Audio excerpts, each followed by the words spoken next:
Have you ever noticed that people born between 1985 and 1995 often look younger than Gen Z, not just in photos, but in real life too? While Gen Z looks polished, optimized, and highly online, the 1985 to 1995 group looks surprisingly youthful, relaxed, and almost ageless. Psychology says this difference isn't random and actually has a lot to do with stress timing, identity formation, and childhood environments. Let's break down the real psychology behind it. 1. Digital versus physical childhood. Gen Z grew up indoors with screens, smartphones at 10, filters at 12, dopamine overload by 14.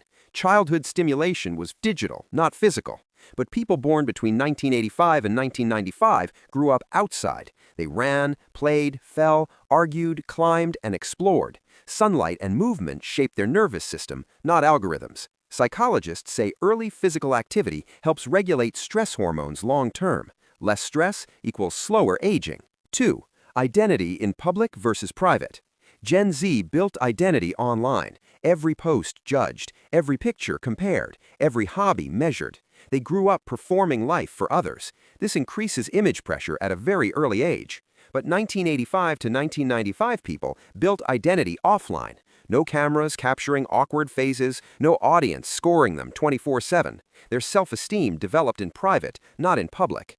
That reduces the chronic self-monitoring that ages people over time. 3. Early stress versus late stress. Gen Z got adult stress way too early. Global anxiety, climate fear, economic pressure, pandemic isolation, social comparison, all before adulthood.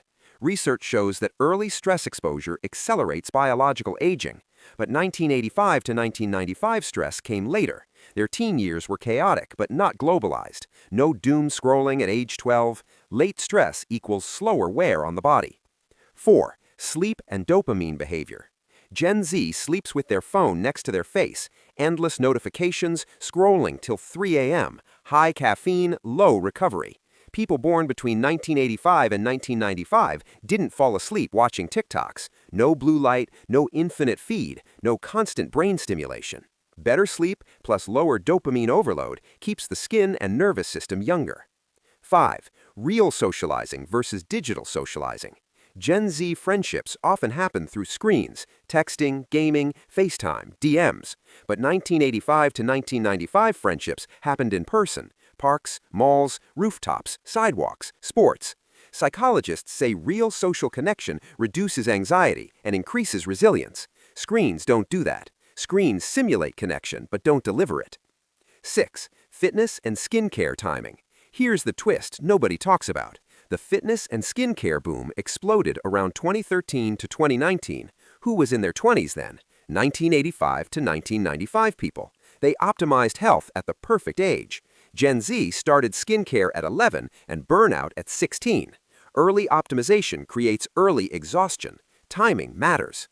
7. The privacy advantage.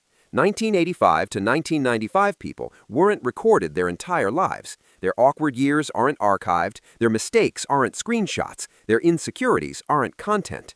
Privacy is peace, and peace keeps the face younger. Gen Z never got privacy. Their identity was public before it was stable.